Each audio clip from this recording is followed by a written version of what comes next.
Bismillahirrahmanirrahim. Assalamualaikum warahmatullahi wabarakatuh. Alhamdulillahi rabbil alamin. Wassalatu wassalamul atamanil akmalani ala khairi khalqillahi ajma'in. Nabiyyina Muhammadin wa ala alihi wa sahbihi wa man tabi'ahum bi ihsanin ila yaumiddin. Amma ba'd. Kaum muslimin dan muslimat rahimani wa rahimakumullah. Segala puji bagi Allah yang masih memberikan nikmatnya kepada kita, nikmat iman, nikmat Islam, dan nikmat di dalam hidayah dan taufik sehingga kita mampu duduk bermajelis dalam rangka saling mengingatkan di dalam kebenaran dan saling mengingatkan di dalam kesabaran, saling menuntut ilmu, mempelajari ilmu, yang mudah-mudahan kita termasuk golongan yang disebutkan oleh Nabi SAW dalam sabda beliau. Nabi SAW bersabda sebagaimana yang diriwayatkan oleh Imam Al-Bukhari dari sahabat Muawiyah bin Abi Sufyan. Nabi SAW mengatakan, "Man yuridillahu bihi khairan yufaqqihu fid din." Barang siapa yang dikehendaki kebaikan oleh Allah Tabaraka wa Ta'ala, maka dia akan memahamkan kepada hamba tersebut, yaitu pemahaman di dalam agama. Dan ini adalah di antara nikmat atau pemberian Allah yang terbesar kepada hambanya, seutama-utama pemberian. Karena secara umum Allah Tabaraka wa Ta'ala memiliki dua jenis pemberian. Yang pertama disebut dengan pemberian rububiyah, berupa kesehatan, berupa kekayaan, berupa harta, anak, dan pemberian-pemberian yang maslahatnya kembali kepada kemaslahatan di dunia. Ini namanya pemberian rububiyah. Karena ini sesuai dengan sifat Allah Ar-Rahman. Allah disifati sebagai Ar-Rahman, Ar-Rahim. Adapun sifat Allah Ar-Rahman maknanya adalah Dzur-Rahmah Al-Wasi'ah, pemilik rahmat yang luas. Jadi kepada seluruh makhluknya Allah memberikan rahmatnya, memberikan kasih sayangnya. Muslimnya, kafirnya, yang taat ataupun yang ahli maksiat, semuanya mendapatkan kasih sayang Allah Tabaraka wa Ta'ala. Ini adalah sifat Allah Ar-Rahman, Dzur-Rahmah Al-Wasi'ah, pemilik rahmat yang luas. Makanya pemberian-pemberian rububiyah ini berlaku kepada seluruh makhluknya. Orang kafir mendapatkan kekayaan, orang kafir mendapatkan kekuasaan. Makanya jangan sampai kita mengaitkan pemberian rububiyah Allah kepada hambanya dikaitkan dengan bahwasanya Allah cinta kepada hamba. Belum tentu. Walaupun terkadang memang betul. Karena sebagian hamba Allah ada yang Allah berikan pemberian rububiyah sekaligus pemberian yang kedua ini yang lebih utama, yaitu pemberian uluhiyah. Pemberian uluhiyah diantaranya adalah berupa hidayah, taufik di dalam mempelajari ilmu. Terkandung di dalamnya keimanan, ketaatan, ketakwaan kepada Allah Tabaraka wa Ta'ala. Rasa takut, rasa harap kepada Allah, itu semuanya adalah pemberian uluhiyah. Maka dari dua pemberian ini, maka pemberian yang kedua inilah yang lebih utama.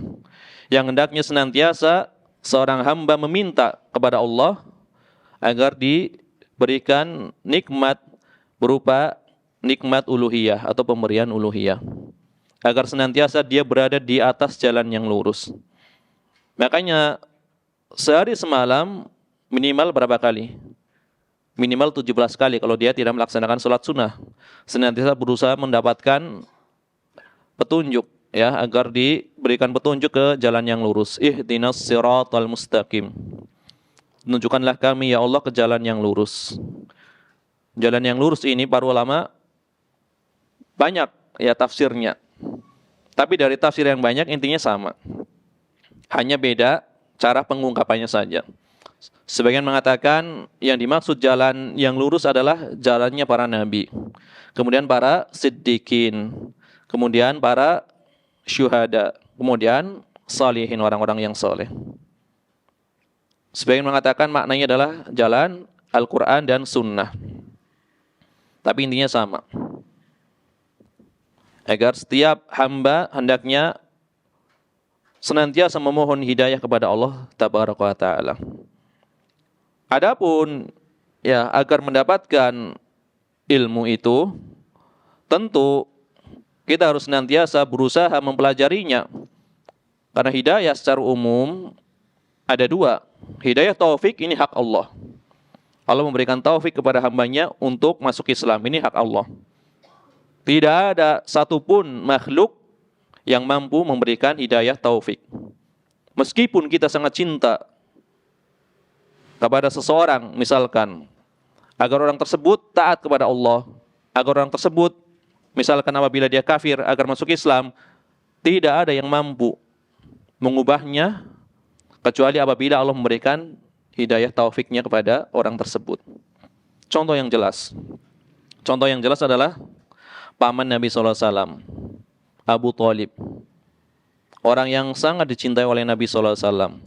Beliau sangat menginginkan agar pamannya masuk Islam. Bahkan sampai di detik-detik terakhir saat sakaratul maut, beliau menawarkan Islam. Akan tetapi, karena Allah tidak memberikan hidayah, Abu Thalib enggan. Maka akhir ucapannya adalah beliau berada di atas agamanya Abdul Muttalib. Ini orang yang sangat dicintai. Atau sebaliknya, orang yang tadinya sangat memusuhi Nabi SAW malah masuk Islam. Dan ini sangat banyak. Dan ini adalah sangat banyak. Di antaranya adalah pembunuh paman beliau. Pembunuh Hamzah bin Abdul Muttalib. Malah masuk Islam. Bahkan menjadi orang yang terdepan di dalam membela Islam ketika beliau masuk Islam. Yaitu Wahsy.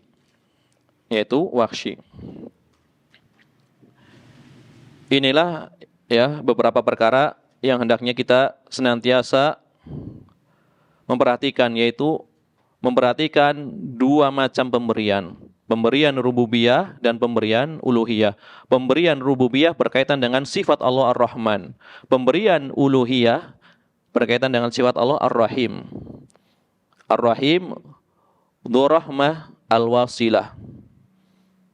Pemilik rahmat yang berkesinambungan itu bagi orang-orang yang dicintainya. Rahimnya Allah hanya kepada orang-orang yang beriman. Maka hidayah ilmu, hidayah keimanan, hidayah ketakwaan hanya diberikan kepada Allah, diberikan oleh Allah Tabaraka wa Ta'ala kepada hamba-hambanya yang disayangi.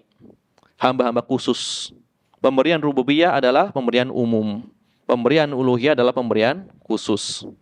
Maka ini yang senantiasa hendaknya kita minta. Maka ada doa yang diajarkan oleh Nabi SAW. Allahumma a'inni ala dzikrika wa syukrika wa husni ibadatik. Ya Allah, bantulah aku ya Allah agar senantiasa aku mengingatmu dan agar senantiasa aku bersyukur kepadamu dan agar senantiasa aku membaguskan ibadah kepadamu. Bagusnya ibadah ini adalah pemberian uluhiyah. Tetapi Allah Subhanahu wa Ta'ala memberikan melalui lisan Nabi-Nya SAW bagaimana cara memohon hidayah tersebut. Ini salah satu doanya yang diajarkan oleh Nabi SAW. Jamaah rahimahillah hayakum, kita masih berada di bulan Syawal. Masih tersisa berapa hari ini? Ada 10 hari. Lebih ya? 11, 12 masih ada? Iya. Ya maka bagi yang belum berpuasa Syawal, ini masih ada kesempatan ya untuk berpuasa 6 hari di bulan Syawal.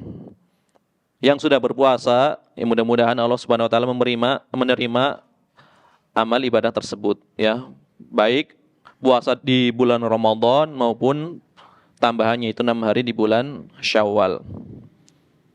Para salaf terdahulu ketika selesai melaksanakan puasa Ramadan, memasuki bulan Syawal, maka selama 6 bulan, ini selama 6 bulan, dari bulan Syawal sampai bulan Rabiul Awal, mereka senantiasa memohon kepada Allah, ya Allah, terimalah ibadah puasa Ramadanku.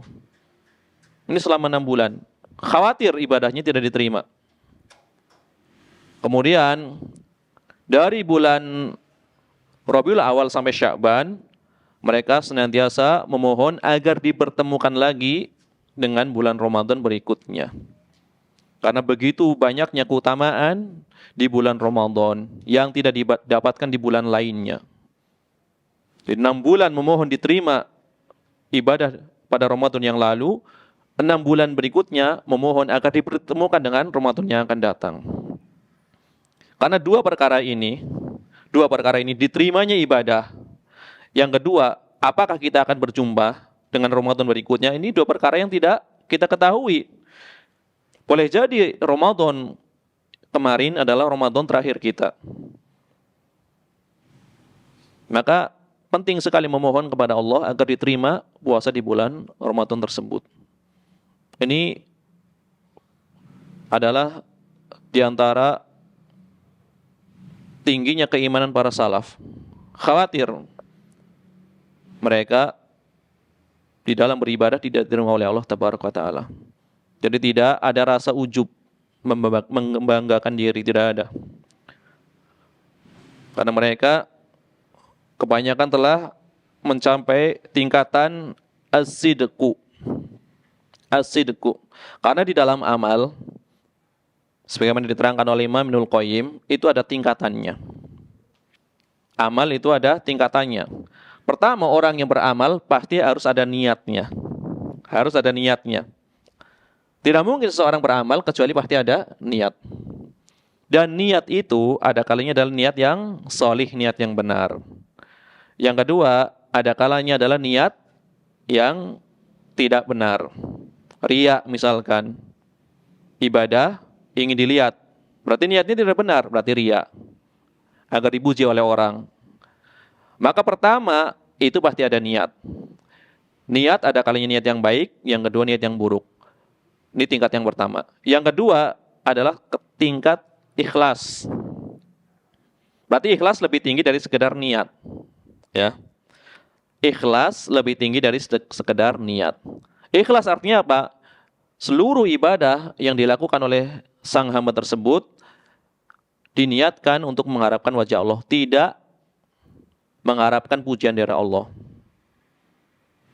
Niat, kemudian ikhlas. Tingkatan yang ketiga lebih tinggi daripada ikhlas, yaitu as-sidqu.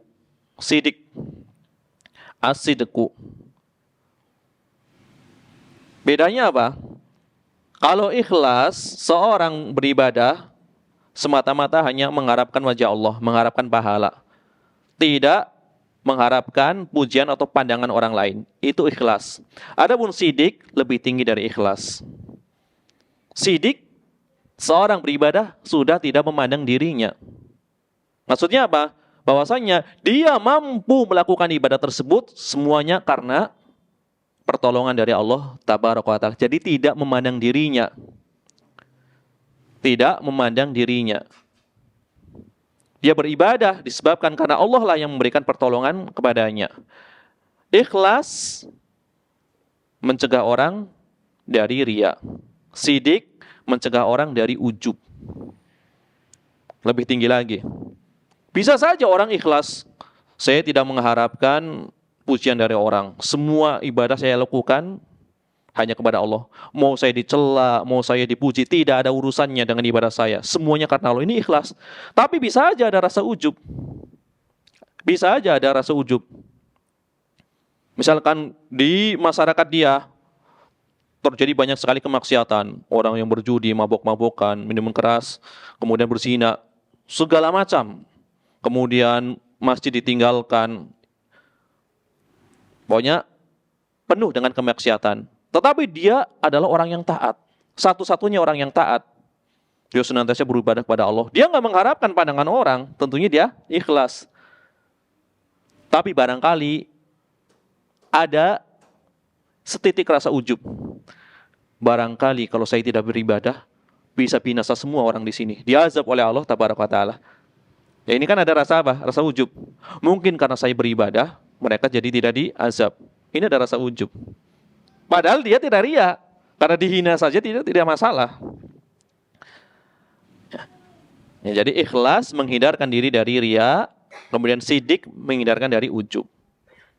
Maka apabila terkumpul pada hamba ini ikhlas dan sidik, maka dia adalah menjadi sebaik-baik hamba. Dia sempurna di dalam ubudiyah kepada Allah Tabaraka wa Ta'ala.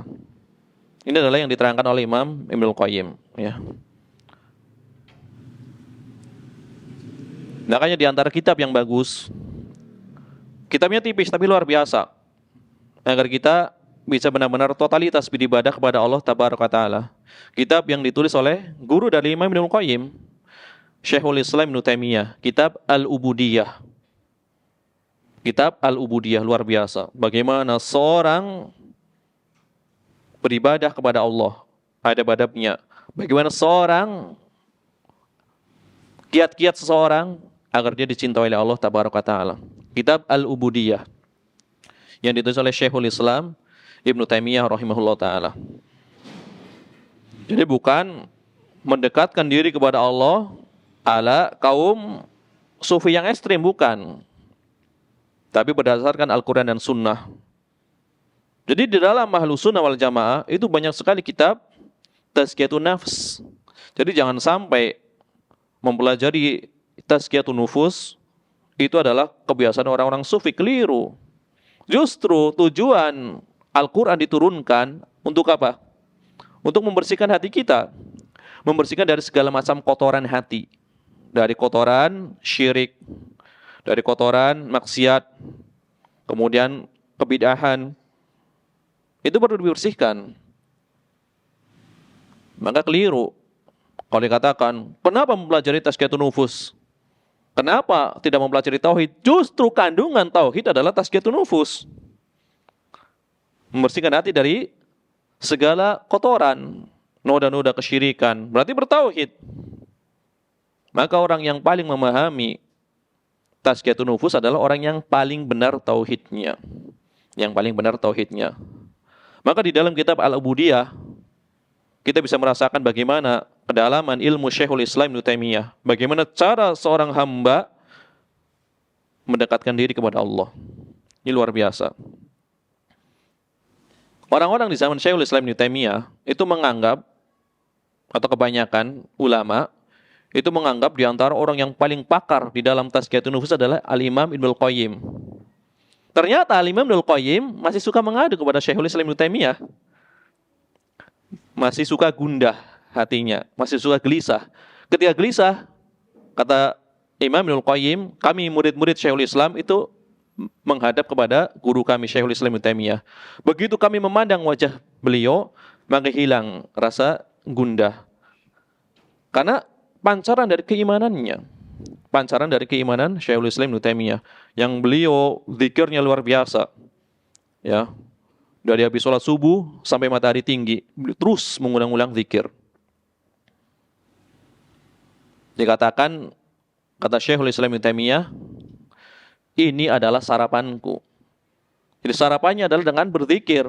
Kalau kita mungkin ya nasi uduk gitu kan, bubur ayam. Syekhul Islam Ibnu Taimiyah adalah zikir. Zikir bagi tubuh ini atau bagi hati ini adalah ya zikir bagi hati ini sebagaimana air bagi ikan. Bagaimana mungkin ya ikan bisa hidup kalau tidak ada airnya, kan gitu. Ikan tidak bisa hidup kecuali ada airnya. Maka nanti ketika membahas pembahasan tentang hati, nanti diantaranya adalah ada hati yang mati. Kan hati Di antaranya adalah ada qalbun salim, hati yang selamat. Ada qalbun marid yang sakit. Ada qalbun mayyit, hati yang mati. Tapi nanti bisa dihidupkan ya dengan banyak bertaubat kepada Allah tabaraka wa taala. Ya jadi kembali lagi ya kita masih di bulan Syawal, maka bagi yang belum berpuasa masih ada kesempatan. Karena bagi ulama yang mensunahkan puasa Syawal, kadang ada dua pendapat kan berkaitan dengan puasa Syawal. Pendapat pertama adalah sunnah. Pendapat kedua adalah makruh. Yang benar adalah sunnah. Bagi yang menyatakan sunnah, mereka bersepakat dibolehkan puasa di hari apa saja selama masih di bulan Syawal. Ini bagi yang menyatakan sunnah. Hanya saja mereka khilaf mana yang lebih afdol. Itu saja khilafnya. Yang lebih afdol bagaimana caranya? Adapun Imam Asy-Syafi'i, ya diantaranya imam yang berpendapat bahwasanya disunahkan berpuasa pada hari kedua di bulan Syawal berturut-turut sampai hari ketujuh. Hari kedua di bulan Syawal sampai hari ketujuh. Ini pendapat Imam Asy-Syafi'i, ini afdolnya. Ini afdolnya. Ini pendapat Imam Asy-Syafi'i dan Imam Abdullah bin Al-Mubarak. Adapun pendapat yang kedua, ini adalah pendapat Imam Ahmad bin Hambal. Pendapat Imam Ahmad bin Hambal dan beberapa ulama yang lainnya. Beliau berpendapat tidak ada bedanya mau dilakukan secara berturut-turut mulai dari hari kedua sampai hari ketujuh ataupun selang-seling, itu tidak ada bedanya, semuanya sesuai sunnah. Ini pendapat mazhab Hambali. Adapun pendapat yang ketiga, tidak dianjurkan berpuasa Syawal secara langsung di hari kedua secara langsung, karena itu termasuk di antara hari-hari untuk makan dan minum. Maka bagaimana? Maka berpuasanya adalah 3 hari sebelum Ayyamul Bid, disambung dengan Ayyamul Bid. Jadi 3 hari sebelum Ayyamul Bid ditambah 3 hari Ayyamul Bid. Jadi 6 hari digabung. Atau 3 hari setelahnya disambung dengan Ayyamul Bid sebelumnya. 3 hari sebelumnya atau 3 hari setelahnya disambung dengan Ayyamul Bid. Ini adalah diriwayatkan dari para salaf, di antaranya adalah guru Imam Ahmad bin Hambal, Imam Abdul Razak As-Sun'ani. Maka apapun pendapat itu yang kita sebutkan tadi, semuanya sepakat bagi yang mensunahkan tetap dibolehkan berpuasa Syawal selama masih di bulan Syawal. Karena nanti ada pendapat syadz. Pendapat syadz. Yang dimaksud dengan min Syawal, min ini adalah maknanya adalah permulaan, ibtidaiyah, bukan bagian. Kan Nabi mengatakan gini, man shoma Ramadan, siapa yang berpuasa Ramadan, thumma kemudian atba'ahu sittan min Syawal kana kasiyamid dahri. Siapa yang berpuasa di bulan Ramadan kemudian menyambungnya, mengikutinya dengan berpuasa 6 hari min Syawal. Min di sini maknanya bagian dari Syawal atau dimulai dari Syawal. Dimulai dari bulan Syawal. Kalau min maknanya adalah bagian, makanya berlaku hanya di bulan Syawal saja 6 hari ini. Tapi kalau min maknanya adalah ibtidaiyah, permulaan, maka dimulai dari bulan Syawal. Jadi apa? Mengikuti 6 hari. Mulai bulan Syawal 1 hari, bulan berikutnya 1 hari, bulan berikutnya 1 hari. Pokoknya yang penting setelah Ramadan 6 hari, dimulai dari bulan Syawal. Ini pendapat yang syadz, menyelisihi jumhur. Jadi gitu. Dimulai dari Syawal. Awal mulanya. Tapi yang betul adalah min di sini adalah bagian. Jadi 6 hari di bulan Syawalnya gitu. 6 hari di bulan Syawal. Ya, kita memohon kepada Allah, mudah-mudahan Allah tabaraka taala menerima segala ibadah kita yang telah kita lakukan di bulan Ramadan. Dan Allah mudah-mudahan mengantarkan kita kepada bulan Ramadan yang akan datang, sehingga kita diberi kesempatan untuk melakukan ibadah yang luar biasa pahalanya, yang tidak didapatkan di selain bulan Ramadan. Amin ya rabbal alamin.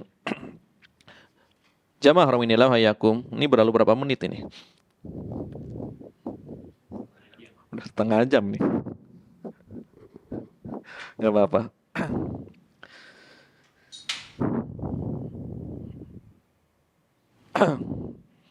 Ini pembahasan terakhir Bulughul Maram kemarin adalah membacakan hadis terakhir ya.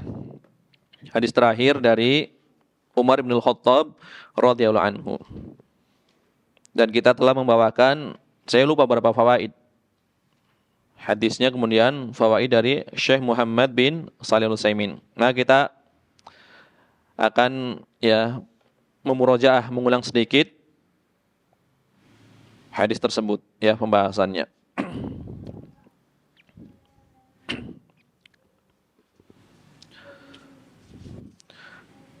Qala al-musannif rahimahullah taala wa an Umar radhiyallahu anhu qala,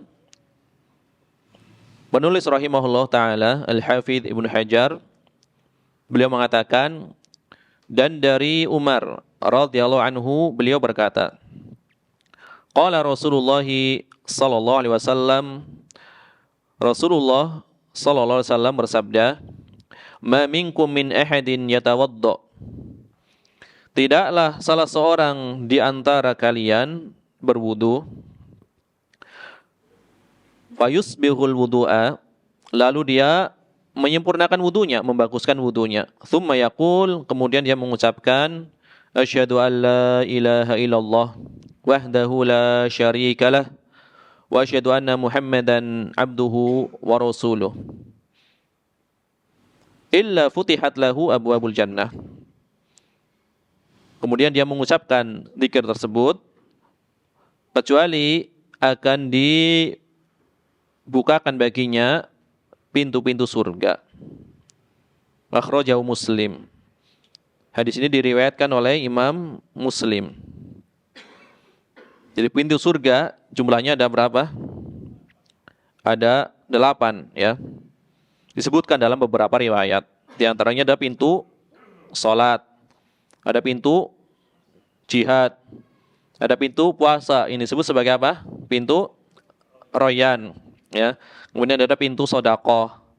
Ada pintu menahan marah. Kemudian ada pintu bagi orang-orang yang bertawakal. Kemudian ada pintu zikir dan pintu taubat. Ini jumlahnya 8. Ini di dalam beberapa riwayat itu disebutkan ya pintu-pintunya.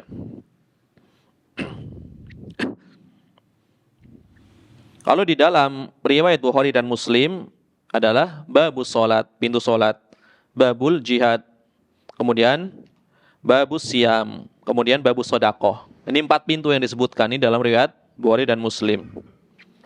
Kemudian di dalam Musnad Ahmad dan selainnya itu ada tambahan, yaitu babul kadhiminal ghaid, pintu menahan amarah.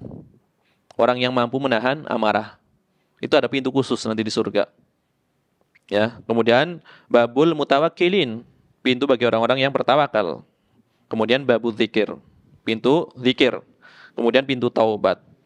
Jadi ada hamba-hamba Allah tabaraka ta'ala yang disifati sebagai al-kadhiminal ghaid, yang mampu menahan amarah. Padahal dia mampu membalasnya, tapi dia mampu menahannya. Ya. Maka dia akan mendapatkan nanti di surga masuk melalui pintu bab al-kadhiminal ghaid. Orang-orang yang mampu menahan amarahnya.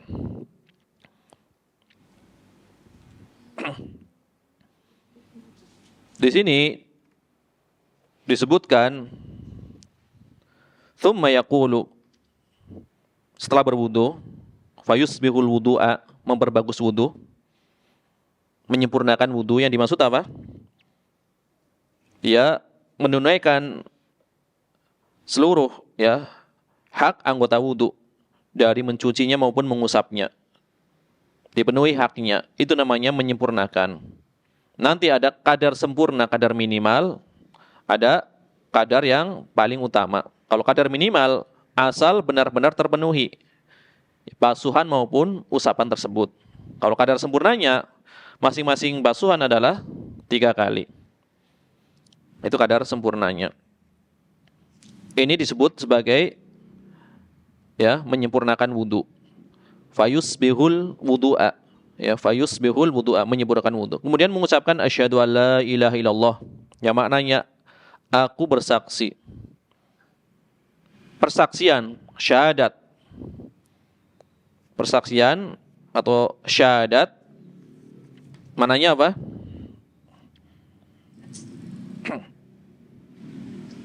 Di sini dikatakan al-i'tiqad al-jazim alladhi yu'abbiru anhu al-lisan. Jadi yang dimaksud dengan syahadat persaksian adalah keyakinan yang kuat, yang kokoh. Keyakinan yang kuat, yang kokoh di dalam hati. Ini namanya adalah syahadat. Yu'abbiru anhu al-lisan, tapi diungkapkan dengan lisan. Itu baru disebut bersyahadat. Meyakini Allah satu-satunya yang disembah. Meyakini Allah satu-satunya pencipta. Meyakini ya tauhid secara sempurna, tetapi dia tidak mengucapkan, itu tidak dianggap bersyahadat. Jadi tidak cukup keyakinan. Memang asalnya harus ada keyakinan yang kuat. Makanya di antara syarat seseorang dianggap masuk Islam apa? Mengucapkan kalimat syahadat, bukan sekedar meyakini. Seandainya sekedar meyakini menjadikan seseorang masuk di dalam Islam, ya niscaya Abu Thalib sudah meyakini bahwasanya tidak ada satu-satunya pencipta kecuali Allah Tabaraka Ta'ala. Tidak ada satu-satunya ilah yang benar kecuali Allah. Meyakini. Abu Thalib meyakini, hanya tidak mengucapkan dengan lisan. Maka kalau dikatakan asyhadu, aku bersaksi, maknanya adalah uqirru biqalbi, aku mengakui dengan hatiku, berikrar dengan hatiku, natiqan bilisani, kemudian mengucapkan dengan lisanku. Al-i'tiqad al-jazim alladhi yu'abbiru anhu al-lisan. Keyakinan yang kokoh di dalam hati yang diungkapkan dengan lisan, itu namanya syahadat. La ilaha illallah. La ilaha illallah. Ini pembahasan la ilaha illallah. Nanti ada perbedaan pendapat antara ahli kalam, kaum mutakallimin. Ahli kalam, kemudian ahli filsafat, dengan ahlu sunnah wal jamaah. Ya. Karena ahli kalam mutakallimin ketika menyebutkan al-ilah, maknanya adalah al-qadir alal ikhtira. Zat yang mampu menciptakan, mengadakan sesuatu dari tidak ada menjadi ada. Itu makna al-ilah. Kalau seperti ini makna al-ilah, tentu orang-orang musyrik juga mengakuinya. Karena orang musyrik ditanya, apabila engkau tanyakan kepada mereka, siapa yang menciptakan langit dan bumi? Niscaya orang musyrik menjawab, Allah. Berarti keyakinan tidak ada satupun yang bisa menciptakan kecuali Allah juga diyakini oleh orang-orang musyrik. Al-qadir alal ikhtira, mampu mengadakan dari sesuatu yang tidak ada menjadi ada. Ini tidak cukup. Ini adalah pemahaman tauhid versi mutakallimin. Adapun ahlu sunnah wal jamaah memaknai al-ilah adalah al-ma'bud, ya, yang diibadahi, dengan benar, ya. Maka la ilaha illallah maknanya adalah la ma'buda haqqun illallah. Tidak ada ilah yang hak kecuali Allah. Ini adalah sebaik-baik tafsir dari la ilaha illallah. Ada tafsir lain dari Ahlus Sunnah wal Jamaah. La ma'buda bihaqqin illallah. Tidak ada yang berhak diibadahi dengan benar kecuali Allah. Atau yang lainnya lagi ada tambahan, la ma'buda bihaqqin fil wujudi ilallah. Tidak ada yang berhak diibadahi dengan benar di dalam wujudnya kecuali Allah. Ini terlalu panjang. Sedangkan di antara perkara yang disukai adalah kalimat yang singkat tapi maknanya adalah luas. La ma'buda haqqun illallah. Tidak ada ilah, tidak ada sesembahan yang benar kecuali Allah. Berarti selain Allah salah sesembahan. Otomatis masuk di dalamnya tidak ada yang berhak diibadahi dengan benar. Walaupun tidak perlu diungkapkan, tidak ada yang berhak diibadahi dengan benar. Udah masuk di dalamnya. Karena ilah yang benar hanyalah Allah. La ma'budah haqqun illallah. Tidak ada ilah yang hak kecuali Allah. Ya. Kemudian di sini wahdahu la syarikalah. Ini sebagai penguat. Ya, wahdahu penguat, isbat penetapan. Illallah wahdahu. Tidak ada ilah yang berhak diibadahi dengan benar atau tidak ada ilah yang benar kecuali Allah wahdahu. Dan dialah satu-satunya. Ya, wahdahu satu-satunya. Penguat dari isbat atau penetapan. La syarikalah. Ini penguat dari penafian. La ilaha. Tidak ada ilah yang benar. La syarikalahu. Tidak ada sekutu baginya. Tidak ada ilah yang benar kecuali Allah. Tidak ada sekutu baginya. Ini penguat dari penafian ibadah selain Allah. Atau penafian ilah selain Allah.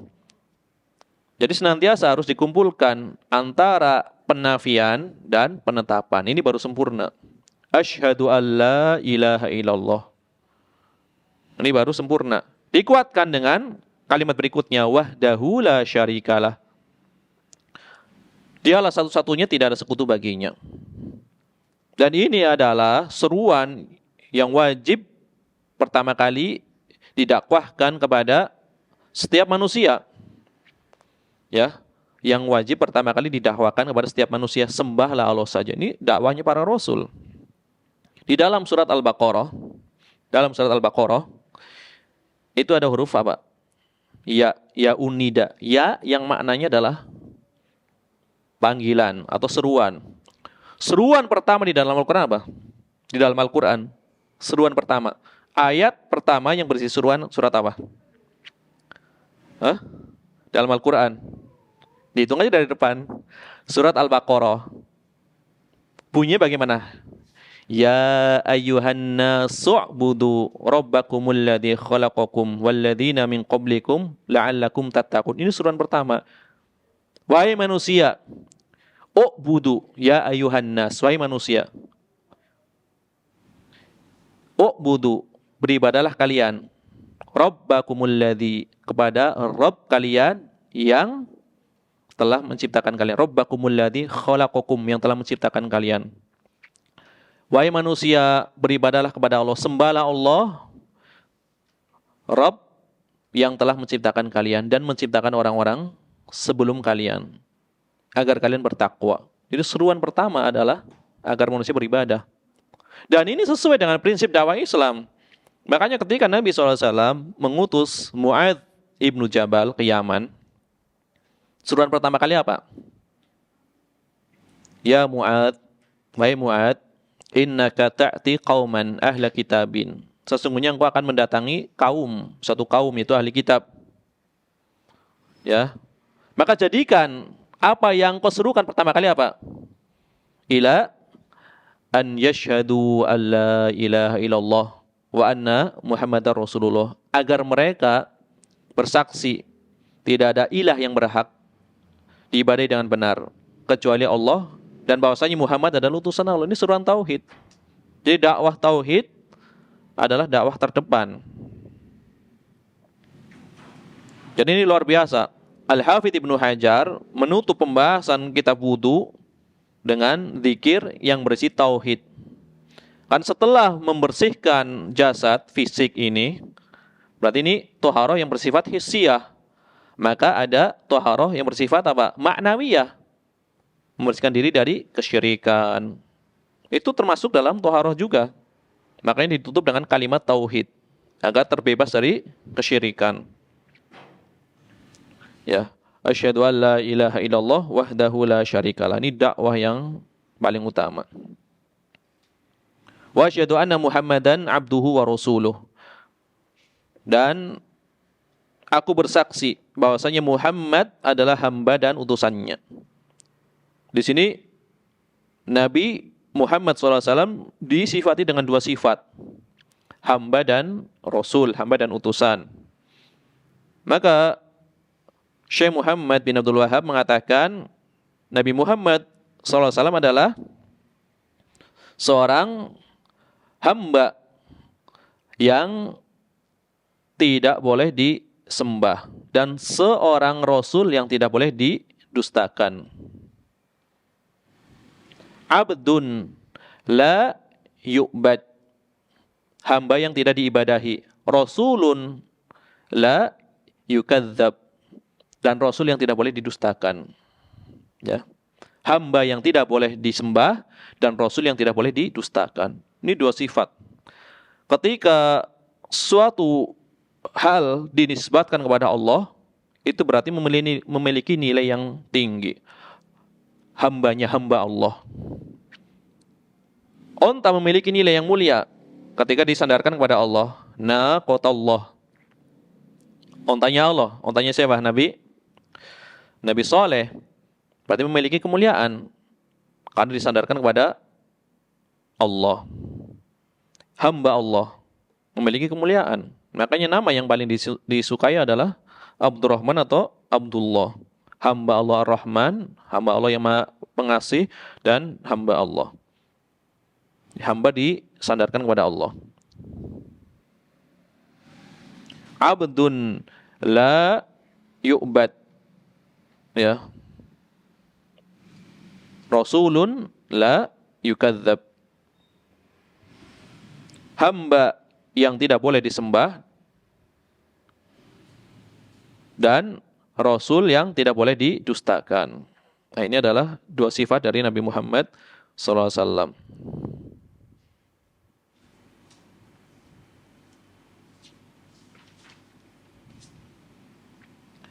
Kemudian ucapan Nabi SAW, illa futihat lahu abwabul jannah. Ini ada dua riwayat dengan bertasydid, futihat atau futihat dengan diringankan. Dua-duanya sahih. Ya. Tadi sebagaimana diterangkan bahwasanya Rasulullah SAW bersabda, fil jannah thamaniyatu abwab. Di dalam surga ada 8 pintu. Ya, di dalam surga ada 8 pintu. Kemudian Nabi menyebutkan babun, di antaranya ada 1 pintu. Babun minha yusamma ar-royan. Di antaranya adalah 1 pintu yang disebut dengan pintu royan. La yadkhuluhu illa shaimun. Tidak ada yang masuk melalui pintu royan tersebut kecuali orang-orang yang berpuasa. Itu orang-orang yang banyak berpuasa sunnah. Kalau wajib memang sudah kewajiban. Puasa wajib sudah keharusan. Ini maksudnya orang-orang yang banyak berpuasa sunnah. Ya. Fa idza dakhalu ukhliqa. Ketika orang-orang yang banyak melakukan puasa sunnah telah masuk, maka pintunya tertutup, ya, terkunci. Falam yadkhulu ghairuhum. Selain mereka yang banyak berpuasa, itu tidak bisa masuk ke pintu tersebut. Ini salah satu contohnya. Maka ketika dikatakan pintu surga terbuka, maka di sini ada keutamaan orang yang mendapatkan karunia tersebut, yaitu dua perkara bagi hamba yang diberikan keutamaan ini, dibukakan pintu-pintu surga. Yang pertama adalah taisirul a'mal al-musila ila tilkal abwab. Dia dimudahkan untuk melakukan amal yang menghantarkan dia masuk ke dalam pintu tersebut. Bima'na annallaha yuhayyi'u lahu asbabal a'mal as-salihah allati tablughu hadhil abwab. Maka Allah telah menyiapkan, memudahkan dia sebab-sebab dia mudah untuk beramal saleh, sehingga amal tersebut mengantarkan dia untuk menuju pintu tersebut ketika dibukakan pintu surga. Hal yang sama juga kita lihat di bulan Ramadan ketika dikatakan pintu langit atau pintu surga terbuka. Mudah nggak kita beramal? Sangat mudah. Salat malam mudah, berzikir mudah, baca Quran mudah, sangat mudah. Jadi ketika pintu-pintu surga dibukakan, maka maknanya Allah memudahkan hamba tersebut, ya, jalan untuk melakukan amal tersebut, sehingga hamba tersebut mampu, ya, menuju pintu tersebut. Ya. Yang kedua, ini yang pertama. Makna yang kedua dari seorang yang mendapatkan karunia tersebut, yang pertama adalah tadi dimudahkan untuk beramal. Yang kedua maknanya adalah pintu tersebut nanti akan dibuka pada hari kiamat, ya. annal murada satuftahu lahu yaumal qiyamah. Pintu tersebut nanti akan dibukakan untuk dia pada hari kiamat, ya. Kan tadi dikatakan futihat. Ini dalam bahasa Arab fiil apa ini? Futihat. Hah? Ya majhul jelas. Menggunakan apa? Fiil madhi. Madhi maknanya apa berarti? Madhi kan maknanya telah kan seperti itu. Asalnya madhi itu maknanya telah. Futihat lahu abwabul jannah. Telah dibukakan, itu kan secara letter luck-nya kan seperti itu. Telah dibukakan baginya pintu surga. Kalau yang dimaksud pintu itu akan terbuka pada hari kiamat, berarti belum terbuka dong pintunya. Maknanya adalah, ya, menggunakan sighah ungkapan dengan menggunakan fi'il madhi, maknanya adalah sebagai tahqiq. Jadi menunjukkan kepastian, ini gitu. Kepastian. Maka ketika dikatakan, ya, di dalam firman Allah Ta'ala dalam surat An-Nahl, ata amrullah fala tastajilu, telah datang, ya, perintah dari Allah, fala tastajilu, ya. Maknanya apa itu? Saya lihat dulu tafsirnya. Mana amrullah di sini? Ata amrullah, telah pasti datangnya ketetapan Allah, maka janganlah kamu meminta agar disegerakan datangnya. Maha suci Allah dan maha tinggi dari apa yang mereka persekutukan. Ini lengkapnya. Ata amrullah fala tastajiluh subhanahu wa ta'ala amma yusyrikun. Amrullah di sini maknanya adalah qiyamus sa'ah. Qiyamus sa'ah. Telah datang pasti, ya, telah pasti datangnya ketetapan Allah, amrullah.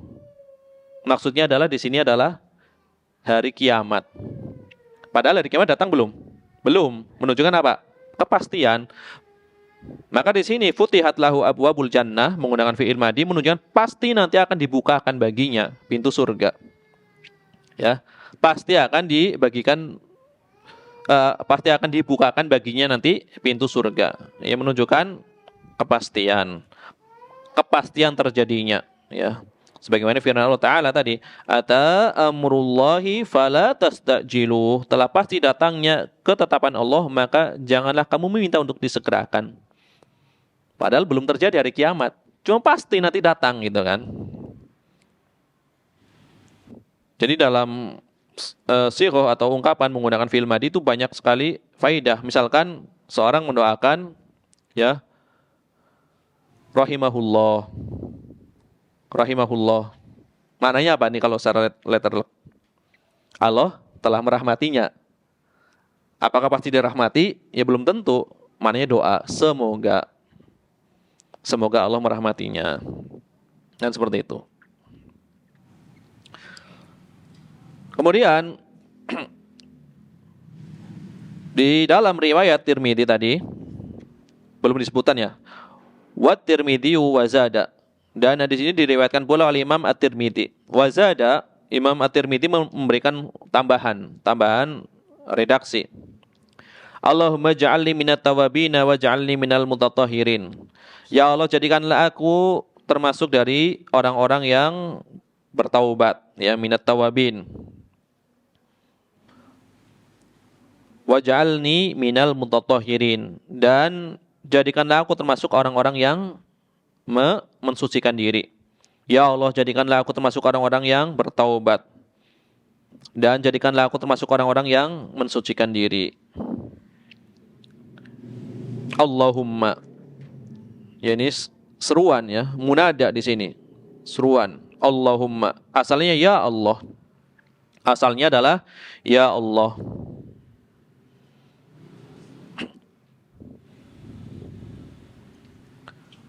Maknanya adalah ya Allah. At-tawwabin adalah jamak dari tawwab. Ini sighah mubalaghah. Maknanya adalah orang-orang yang banyak bertaubat. Jadikanlah aku termasuk di antara Maknanya adalah ij'alni minal ladzina yukthiruna taubah wal istighfar. Jadikanlah aku termasuk orang-orang yang banyak bertaubat dan banyak beristighfar.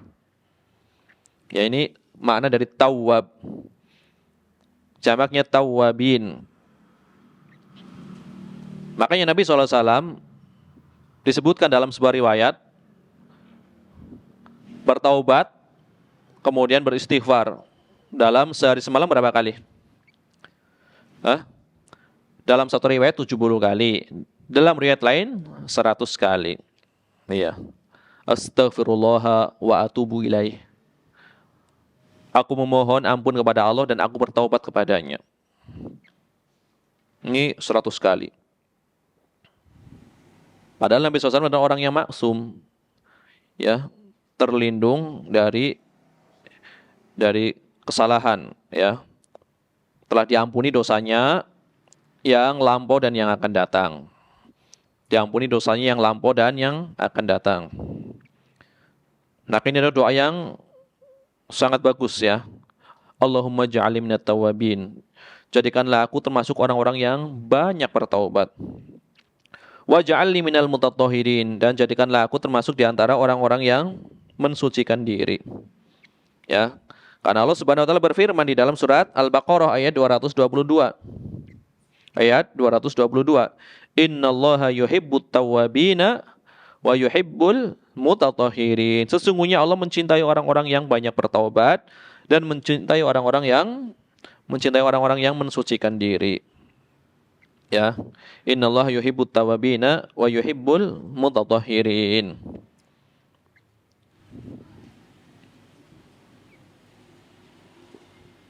Ini adalah diantara, ya,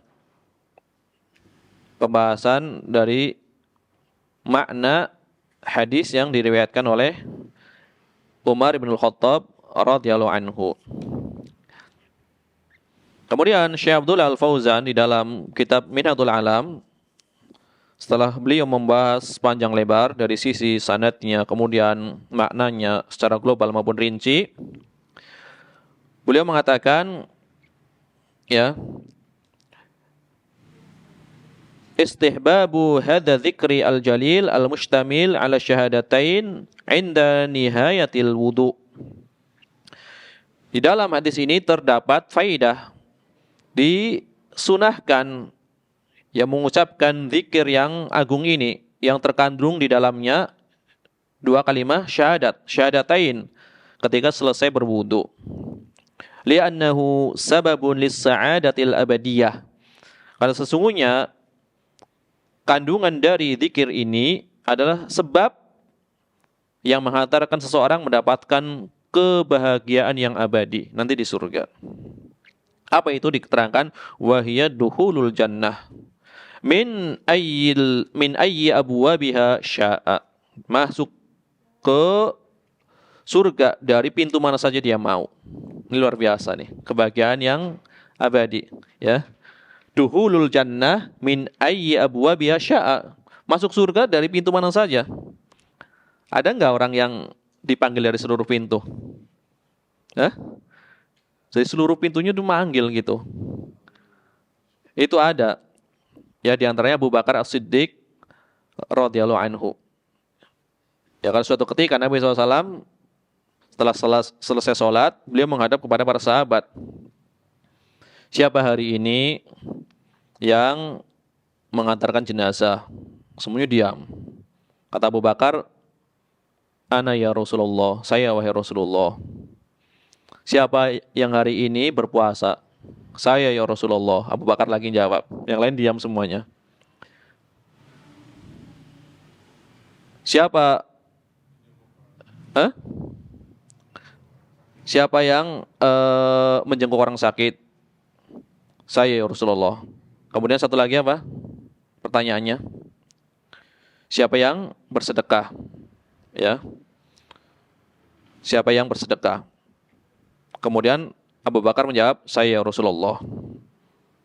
Jadi 4 perkara ini, kata Nabi SAW, tidak terkumpul perkara tersebut, mengantarkan jenazah, kemudian berpuasa, menjenguk orang sakit, kemudian bersedekah, tidak terkumpul 4 perkara ini dalam diri seseorang kecuali akan mengantarkannya ke surga. Dalam riwayat lain, Nabi mengatakan setiap orang yang masuk surga itu akan dipanggil dari pintu masing-masing. Orang yang berpuasa dari pintu royan, orang yang bersedekah dari pintu sodako, orang yang berjihad dari pintu jihad.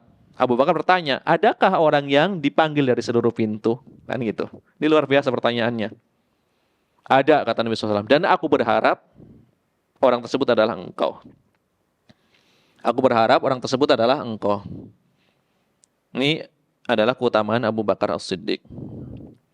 Kadang seorang itu membandingkan. Ketika Ahlussunnah telah berijma bahwasanya urutan sahabat yang terbaik berapa orang? 10 orang yang pertama kan? 10 orang yang dijamin masuk surga. 4 diantaranya adalah khalifah. Kemudian nanti dikaitkan dengan hadis tentang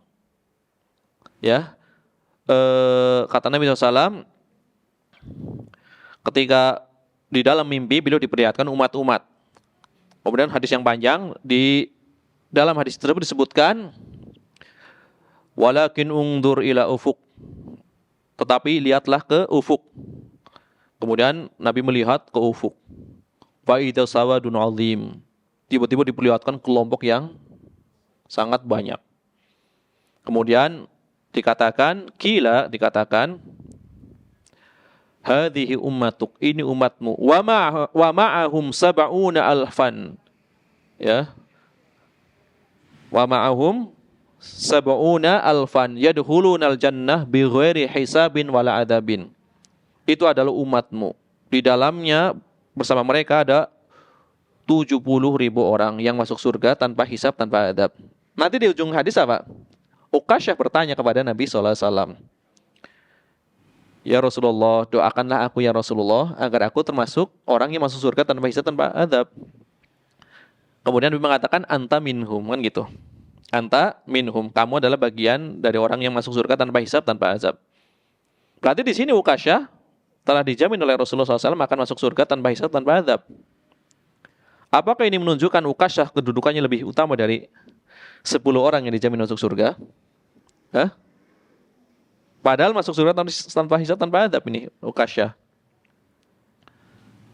Maka itu tidak menunjukkan Ukasyah lebih utama dari 10 orang tersebut. Ya bisa saja 10 orang tersebut juga masuk surga tanpa hisab, tanpa azab, tidak disebutkan. Cuma tidak disebutkan secara tegas. Tapi intinya ya kedudukan 10 orang tersebut dengan Ukasyah lebih utama 10 orang tersebut, ya. Walaupun misalkan yang 10 orang ini masuk surganya tidak langsung seperti Ukasyah, tetapi setelah di surga kedudukannya tentu lebih tinggi, ya. Kedudukannya lebih tinggi. Ini berdasarkan dari tingkat keimanannya. Ini adalah keyakinan Ahlussunnah wal Jamaah. Tapi ini kabar gembira luar biasa dari Nabi SAW kepada Ukasyah, ya. Ukasyah ibn Mihsan masuk surga tanpa hisab, tanpa adab. Dalam keadaan dia masih hidup dikasih kabar gembira itu. Ya.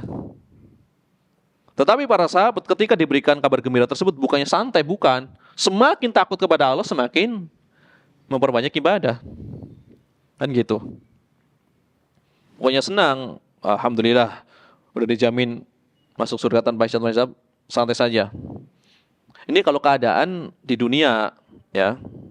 Keadaan di dunia. Ini contoh nih, saya kaitkan dengan contoh ya. Ini kisah nyata. Dulu di Libya, ini contoh aja. Ada dosen itu kan, dosen dari Saudi. Tiba-tiba nyuruh beberapa orang siswa membaca syair. Baca doang, baca beneran.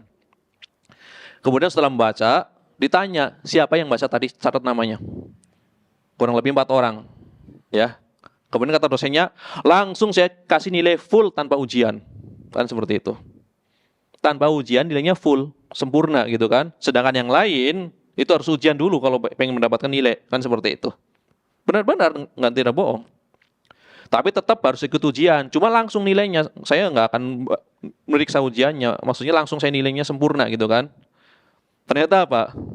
Begitu kita ujian, orang yang tidak mendapatkan kabar gembira tadi, siswa yang lainnya, itu belajar sungguh-sungguh. Ya, kemudian mendapatkan nilai.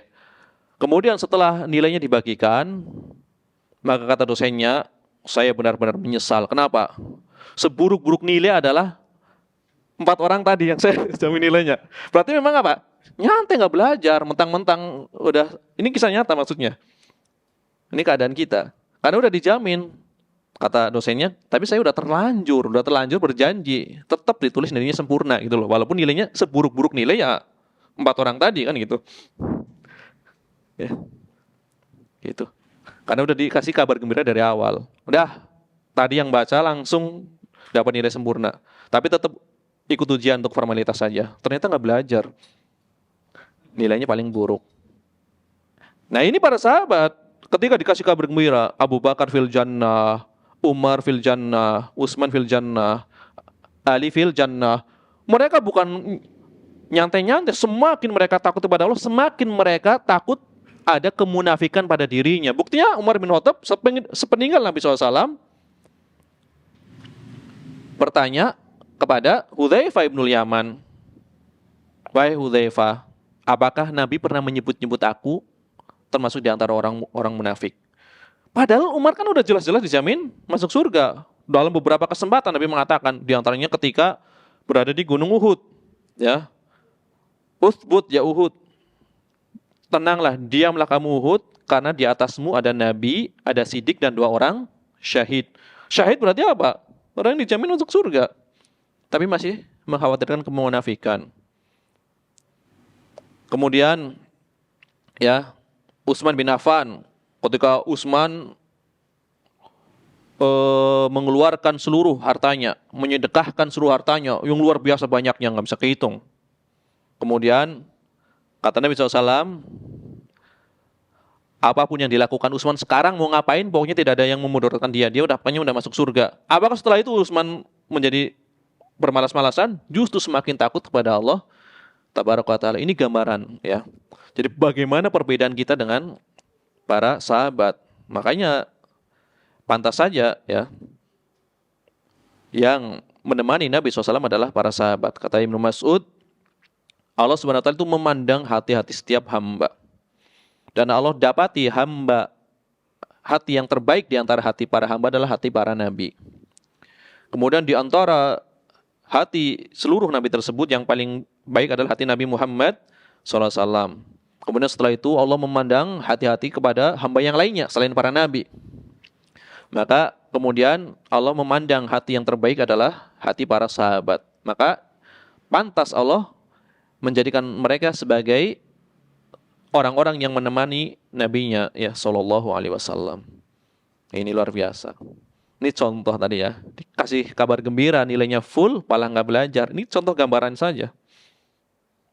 Berarti memang benar-benar ketika mendapatkan kabar gembira, umumnya ya sebagian kita itu lalai. Karena merasa telah aman. Telah aman, maka tidak perlu kita ya bersungguh-sungguh lagi. Ini adalah suatu yang keliru.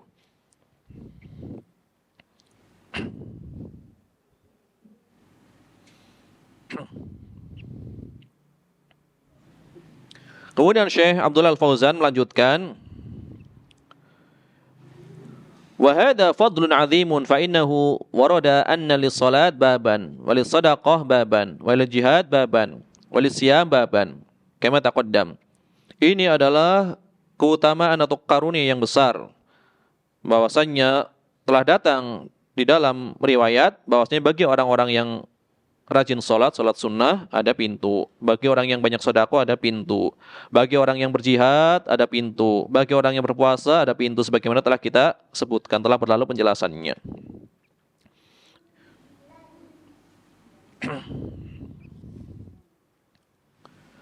Wa qailu hadhil kalimah al-'azimah ba'da al-wudu'i tuftahu lahu jami'ul abwab yadkhulu min ayyiha sya'a.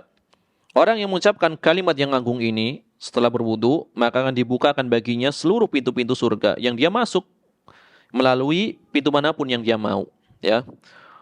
Wa hadzal fadlu al-'azim, maka keutamaan yang besar ini murattabun ala hadza dzikri. Maka didapatkan ya atau dikaitkan dengan zikir tersebut, ya. La 'alal wudu'i biduni dzikri, bukan sekedar berwudu tanpa zikir. Jadi wudu tadi mempunyai keutamaan tersendiri, wudunya saja. Kemudian ditambah dengan zikir ini. Maka dengan zikir inilah yang menjadikan seorang mempunyai keutamaan ini, dibukakan pintu surga itu dengan zikir ini. Jadi ada paket. Bukan hanya sekedar berwudu. Kalau berwudu kan keutamanya banyak. Setiap tetesan ya menggugurkan dosa dari tetesan tersebut. Melalui tetesan tersebut berguguran kesalahan atau dosa-dosanya. Ini keutamaan secara umumnya. Adapun keutamaan khusus ini maka didapatkan apabila seorang menutup ya wudunya dengan zikir tadi yang berisi kalimat yang azim, yang besar, yang agung, yang maknanya di dalamnya terkandung kalimat syahadat. Ya, jadi dikatakan di sini keutamaan yang besar ini didapatkan apabila seorang setelah berwudu mengucapkan zikir ini. Bukan keutamaan ini didapatkan sekedar berwudu saja. Keutamaan apa tadi? Dibukakan pintu-pintu surga. Itu harus ada zikirnya.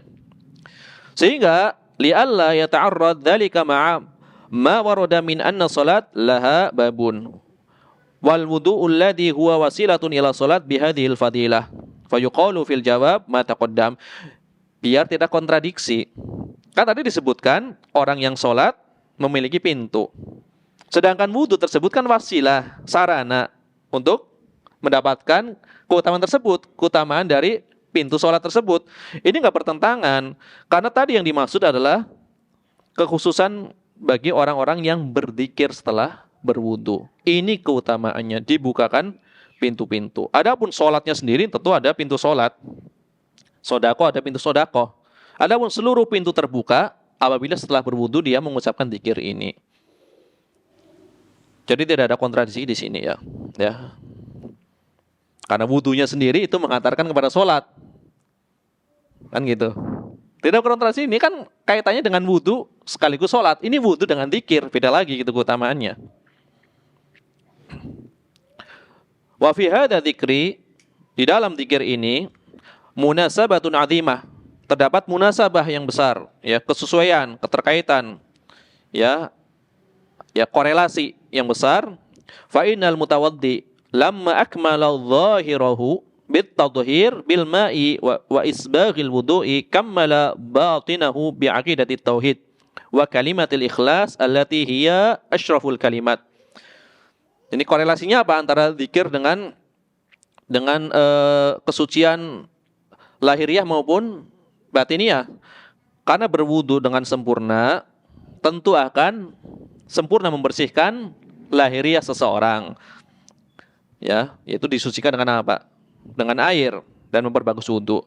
Kemudian menyempurnakan kebersihan hatinya dengan akidah tauhid dan kalimat ikhlas yang terkandung di dalam kalimat ini. Asyhadu an la ilaha illallah wahdahu la syarikalah wa asyhadu anna Muhammadan abduhu wa rasuluh. Bahkan ada doa tambahannya, Allahumma ja'alni minat tawabina wa ja'alni minal mutatahhirin.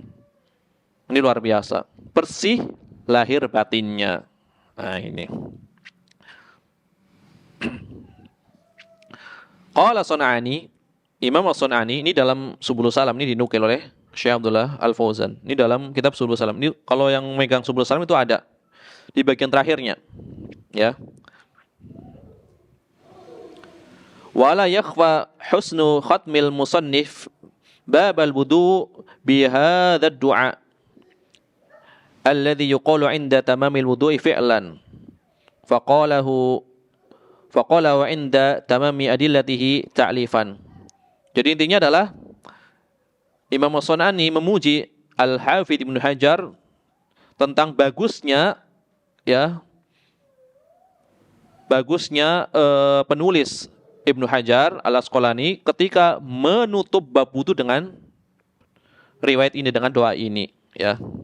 Jadi ditutup dengan riwayat yang berisi doa ini. Karena berwudu, ya, di sini adalah mengumpulkan berwudu yang diakhiri dengan doa ini adalah mengumpulkan dua kebersihan lahiriah dan batiniah.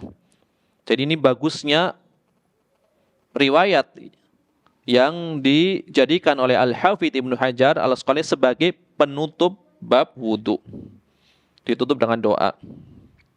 Adapun di dalam riwayat lain, doa yang lain itu ada doa selain yang kita bawakan tadi. Itu riwayat dari Abu Sa'id Al-Khudri. Qala Rasulullah sallallahu alaihi wasallam, Rasulullah SAW bersabda, "Man tawaddu'a, barang siapa berwudu, fa asbahul wudu'a." Kemudian dia membaguskan wudunya. Tsumma qala 'inda faraghihi min wudu'ihi. Kemudian dia mengucapkan doa setelah selesai berwudu. Doanya seperti ini. Doa kafaratul majlis. Subhanakallahumma bihamdika asyhadu an la ilaha illa anta astaghfiruka wa atubu ilaik. Khutima 'alaiha bi khatimin wa wudi'at tahtal 'arsy falam yaksir ila yaumil qiyamah. Wallahu subhanahu wa ta'ala a'lam. Tadi ada doa tambahan di sini. Zikir tambahan. Ya. Doa tambahan setelah berwudu. Sama dengan doa kafaratul majlis, sama. Lafaznya sama. Maka barang siapa yang mengucapkan doa ini, nanti dia akan mendapatkan ya stempel gitu kan, yang diletakkan di bawah arsy. Stempel itu senantiasa ada sampai hari kiamat. Iya. Karena di dalam akidah Ahlussunnah nanti ada istilahnya ada kartu tauhid, ada cap, stempel seperti itu.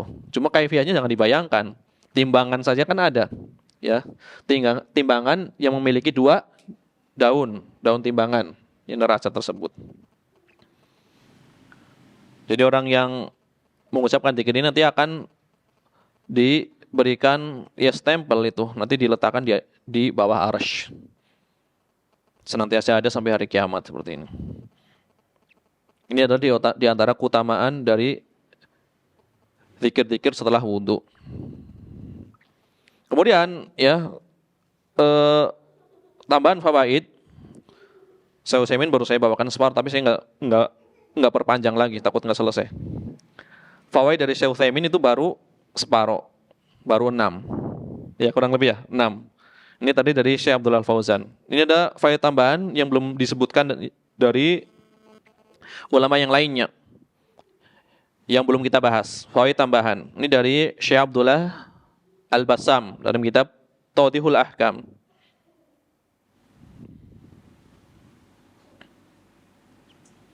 Beliau menukil perkataan Imam Ibnul Qayyim. Ini berkaitan dengan zikir di dalam berwudu. Zikir di tengah berwudu. Ya. Qala Ibnul Qayyim, Syekh Abdul Al-Bassam menukil dari Imam Ibnul Qayyim, kullu haditsin fi adhkaril wudu'i allati taquluha al-'amah 'inda kulli udwin bid'atun la asla laha. Wa ahadithuha mukhtalaqatun makdzubah. Setiap hadis yang berisi zikir yang diucapkan oleh kebanyakan orang setiap membasuh anggota wudu adalah bid'ah, kata Imam Ibnul Qayyim. Tidak ada asalnya. Jadi misalkan seorang membasuh wajah, kemudian di dalam basuhannya itu ada zikirnya. Itu terdapat di kitab-kitab. Kemudian membasuh tangannya, kemudian ada zikirnya. Misalkan ketika membasuh tangan, Allahumma ya atini kitabi biyamini. Ini kan. Ya Allah, berikanlah kitabku dengan tangan kananku. Kemudian misalkan ketika membasuh wajah, Allahumma bayyid wajhi, ya Allah putihkanlah wajahku, dan seterusnya. Itu kan ada zikir-zikir seperti ini. Mengusap kepala, Allahumma harim sya'ri, ya Allah haramkanlah rambutku atau kepalaku dari sentuhan api neraka. Intinya zikir-zikir yang setiap membasuh anggota wudu atau mengusap itu diucapkan. Itu riwayatnya kata Imam Ibnul Qayyim adalah semuanya adalah dusta. Ya. Falam yaqul an-nabiyyu sallallahu alaihi wasallam syai'an wa la'allamahu ummatahu. Nabi SAW tidak pernah mengucapkan zikir tersebut, satupun zikir tersebut, dan tidak pernah mengajarkan kepada umatnya. Kalau saya menukilnya dari Imam Ibnul Qayyim, mungkin itu kan Ibnul Qayyim, ya kan? panutannya Wahabi misalkan gitu. Ternyata hal ini juga diterangkan pula oleh Al-Imam An-Nawawi rahimahullah taala di dalam kitab Al-Adhkar. Ya. Kan di dalam kitab Al-Adhkar yang maknanya zikir-zikir itu kan disebutkan di antaranya adalah zikir-zikir di dalam permasalahan wudu. Imam Nawawi menyebutkan adapun zikir-zikir yang diucapkan oleh kebanyakan orang setiap membasuh anggota wudu ini tidak ada satupun yang sahih riwayatnya. Ya. Itu kata Imam An-Nawawi, ya. Ini bukan pendapat Wahabi berarti kan? Ini pendapat ahli hadis. Ya. Karena ini populer, dikini kan populer nih. Ya. Waktu saya kecil juga diajarkan oleh guru ngaji gitu kan, tapi sudah lupa lafaz redaksi lengkapnya lupa. Tapi setelah saya lihat di Al-Adhkar beberapa tahun yang lalu, ya, lebih mungkin dari entah 7 tahun yang lalu, saya punya Al-Adhkar di rumah, tapi cetakan yang lama dari pesantren. Diterangkan seperti itu oleh Imam An-Nawawi. Tidak ada asal-usulnya zikir-zikir tersebut. Ternyata Imam Ibnul Qayyim juga membawakan seperti itu. Ya. Kemudian tidak ada yang sabit dari beliau zikir itu kecuali memang tasmiyah. Tasmiyah itu pun nanti diperselisihkan riwayatnya kan, ucapan bismillah. Tapi itu yang paling kuat. Kalau dikatakan ada riwayatnya, hanya ucapan bismillah, tasmiyah.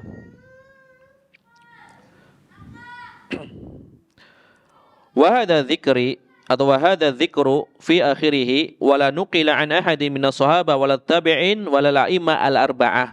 Dzikir tadi setiap mencuci anggota wudu itu tidak ada satupun yang dinukil dari para sahabat, dari para tabi'in juga tidak ada, kemudian dari 4 imam pemilik madhab juga tidak dinukil. Berarti memang bid'ah. Bahkan di sini ada juga nukilan Nawawi. Waqalan Nawawiyu. Ya, berarti ini nukil dari Al-Adhkar, cuma nggak disebutkan di sini. Berarti nukil dari Al-Adhkar. Di sini Imam Nawawi mengatakan al-ad'iyatu fi athna'il wudu'i la aslalaha. Doa-doa ya sepanjang mencuci anggota wudu itu tidak ada asal usulnya, ya. Walam yadkurha al-mutaqaddimun. Para mutaqaddimin tidak ada satupun yang menyebutkan zikir tersebut. Jadi ini hanya bikinan mutakhirin. Kan gitu kata Imam An-Nawawi. Ini Imam Nawawi yang ngomong nih. Ya, Imam Syafi'iyah. Mutaqaddimin enggak ada yang mengucapkan ini, berarti bikinan mutakhirin kata Imam Nawawi. Berkreasi kan seperti itu. Ini Imam Nawawi.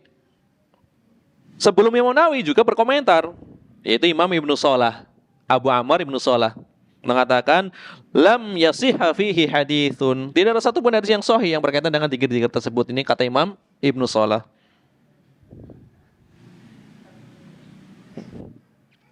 Kemudian Al-Hafidz Ibnu Hajar menukil dalam kitab beliau Talkhisul Habir, ruwiya an Aliin min turuqin dha'ifatin jiddan. Ada sebuah riwayat yang diriwayatkan dari Ali bin Abi Thalib dengan jalur yang sangat dhaif. Ini kata Imam Ibnu Hajar Al-Asqalani. Ini adalah faedah tambahan dari Abdullah Al-Bassam.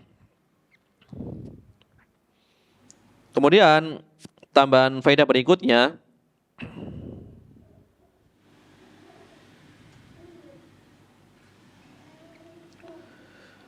At-Tawwab ismun min asma'illahi ta'ala. Tadi dikatakan Allahumma ja'alni minat tawwabina wa ja'alni minal mutatahhirin. Di sini ada kalimat At-Tawwab. At-Tawwab adalah nama di antara nama Allah Tabaraka Ta'ala. Wa yusammal insan aidan bitawwab. Tapi manusia juga disebut sebagai tawwab juga. Ya. Walakin al-ishtiraq huwa bil lafdhi faqat. Tapi berserikatnya di sini adalah berserikat di dalam lafaz. Orang disifati sebagai Rahim, padahal Allah juga Ar-Rahim, seperti itu. Allah disifati sebagai Al-Muhsin, tapi hamba juga disebut sebagai Muhsin. Innallaha yuhibbul muhsinin. Berarti muhsin apa nih? Orang-orang yang berbuat ihsan, kebaikan seperti ini. Ya. tentu ya rahimnya Allah tidak sama dengan rahimnya makhluk. Nabi SAW disifati sebagai apa? Raufur Rahim. Allah juga Ar-Rauf. Jadi ada nama Allah yang hanya khusus digunakan oleh Allah, tetapi ada juga nama Allah yang boleh digunakan oleh selain Allah, oleh makhluknya. Tetapi tentu mempunyai kandungan makna yang jauh berbeda. Kalau Ar-Rahman, tadi apa dikatakan di awal? Dzur-Rahmah Al-Wasi'ah, pemilik rahmat yang luas. Ya, hanya Allah yang memilikinya, Ar-Rahman. Adapun Rahim, manusia juga mempunyai sifat kasih sayang. Seorang ibu mempunyai kasih sayang kepada anaknya. Hewan yang buas saja kepada anaknya memiliki kasih sayang. Itu adalah rahmat yang diberikan kepada makhluk yang dimiliki oleh makhluknya. Tetapi berbeda dengan rahmat Allah, sifat rahimnya Allah tabaraka taala. Di sini Allah disifati sebagai memiliki nama At-Tawwab. Manusia juga At-Tawwab. Cuma beda pengertiannya, ya. Ketika Allah berfirman di dalam ya mensifati dirinya sebagai Tawwab di dalam surat Al-Baqarah, Allah SWT berfirman, faulaika atubu alaihim. Mereka itulah orang-orang yang aku berikan taubat kepada mereka. Aku terima taubatnya. Wa ana tawwabur rahim. Dan aku adalah at-tawwab ar-rahim, kata Allah. Aku adalah at-tawwab ar-rahim, maha penerima taubat, maha rahim, maha penyayang. Ini adalah nama Allah at-tawwab. Adapun at-tawwab yang dinisbatkan kepada hambanya, ya tadi yang kita sebutkan, innallaha yuhibbut tawwabina wa yuhibbul mutatahhirin. Ya kan? Sesungguhnya Allah menyukai orang-orang yang banyak bertaubat, at-tawwabin. Jamak dari tawwab. Dan Allah mencintai orang-orang yang mensucikan diri. Ya. Berkaitan dengan taubat ini, Allah SWT memerintahkan para hamba untuk bertaubat. Ya, sebagaimana firman-Nya di dalam surat At-Tahrim ayat ke-8. Ya ayyuhalladzina amanu tubu ilallahi taubatan nasuha. Wahai orang-orang yang beriman, bertaubatlah kalian kepada Allah dengan taubat yang nasuh, yang sebenar-benarnya. Ya, taubatan nasuha. Adapun at-taubah an-nasuh ini memiliki syarat. Kalau Imam An-Nawawi di dalam Riyadhus Shalihin, yang hadir di sini tentu tahu, itu ada berapa syarat? Ada, Imam Nawawi membawakan 3 syarat. Kemudian 1 syarat apabila berkaitan dengan hak sesama hamba. Ya. Kemudian kata Syekh Utsaimin, kalau diluaskan menjadi 5 syarat, kan gitu. Ya. 5 syarat. Ya, 5 syarat kalau diluaskan. 3 yang disebutkan, kemudian 2 syarat berikutnya. 3 yang disebutkan oleh Imam Nawawi berarti apa? Pertama adanya penyesalan, ya. An-nadmu ala ma waqa'a minadz-dzanbi. Menyesal terhadap dosa yang telah dilakukan. Ini pertama. Yang kedua, al-iqla'u 'anidz-dzambi in kana mutalabbisan bihi. Iqla', berhenti dari dosa tersebut. Berhenti maksudnya apa di sini? Kalau sifatnya berupa pelanggaran terhadap meninggalkan perintah, maka dia berusaha menjalankan perintah. Kalau sifatnya pelanggaran, dia melanggar larangan, maka dia meninggalkan larangan tersebut. Itu namanya iqla. Ya, jadi berhenti dari dosa tersebut. Kemudian yang ketiga, al-azmu ala an la ya'uda ilaihi fil mustaqbal. Dia punya azam, tekad yang kuat untuk tidak mengulanginya, lain kali tidak diulangi lagi. Punya tekad, bukan sekedar tobat sambal kan gitu. Pedas berhenti, habis itu ya makan lagi. Jadi 3. Ini adalah syarat yang dibawakan oleh Al-Imam An-Nawawi. Kemudian yang keempat, apabila berkaitan dengan hamba, maka minta di apa namanya? Kalau misalkan berkaitan dengan dia minta dia apa istilahnya? Ya minta dihalalkan gitulah. Kalau misalkan dia pernah menghibah atau apa itu minta dihalalkan. Atau kalau berkaitan dengan dia pernah mengambil barangnya maka dikembalikan haknya. Dia pernah mencuri barangnya tanpa kemudian dia pernah menzalimi mengambil haknya kemudian dia mengembalikan. Pernah menghibahnya maka dia minta dihalalkan apabila dia telah mengetahuinya. Kalau tidak mengetahui maka cukup beristighfar untuknya. Kemudian tambahan yang kedua adalah al-ikhlas lillahi ta'ala fi taubat. Ikhlas di dalam taubat. Jadi taubatnya memang karena Allah, bukan karena desakan penguasa misalkan. Kalau ditegakkan hukum Islam, kan mau nggak mau harus bertaubat. Kalau nggak sholat mati bagaimana? Dia bertaubat karena takut pedangnya penguasa. Berarti nggak ikhlas dia taubatnya. Ya kan? Atau dia bertaubat agar dianggap orang yang soleh. Wah dia tadi tukang mabuk misalkan, kemudian dia rajin sholat, biar dianggap dia telah insaf, kemudian setelah itu dia diangkat sebagai lurah misalkan, karena pengen pemilihan lurah misalkan, bisa aja. Jadi dia udah bikin rencana, mungkin tahun depan ini ada pemilihan lurah, maka setahun ini dia berusaha sholat jamaah, gitu. Bisa aja, karena biar mendapatkan suara. Ini Allah alam, ada juga seperti itu. Jadi melakukan amalan akhirat untuk mendapatkan ya perkara-perkara dunia. Berarti ini nggak ikhlas. Kemudian yang terakhir adalah syarat berikutnya tambahannya adalah dia bertaubat pada waktu masih diterimanya taubat. Yaitu pertama ya sebelum nyawa sampai tenggorokan ya. Malam yughirhir. Malam yughirhir ya. Dari sebelum sakaratul maut dia sudah bertaubat.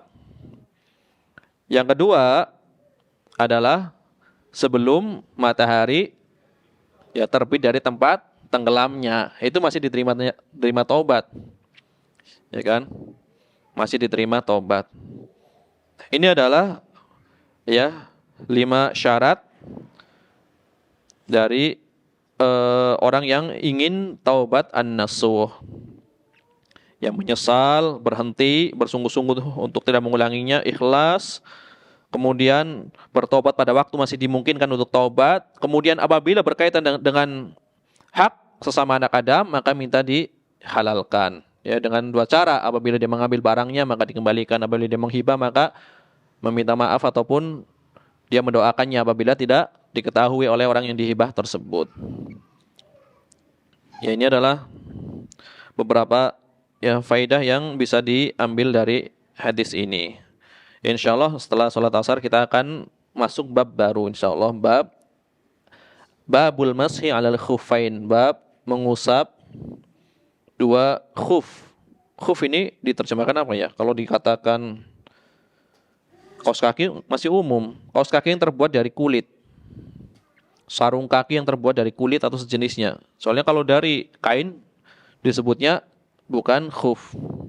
Ini khuf dari kulit. Hah? Bukan sepatu juga. Bukan. Ya. Sarung kaki yang terbuat dari kulit. Ya, kaos kaki kulit lah. Tapi yang jelas bukan sepatu. Beda dengan sepatu. Insyaallah ta'ala akan kita bahas ya setelah sholat asar. Subhanakallahumma bihamdika asyhadu an la ilaha illa anta astaghfiruka wa atubu ilaik. Wa sallallahu wasallama ala nabiyyina Muhammad wa ala alihi washabihi ajmain. Wa akhiru da'wana anil hamdulillahi rabbil alamin. Wassalamualaikum warahmatullahi wabarakatuh.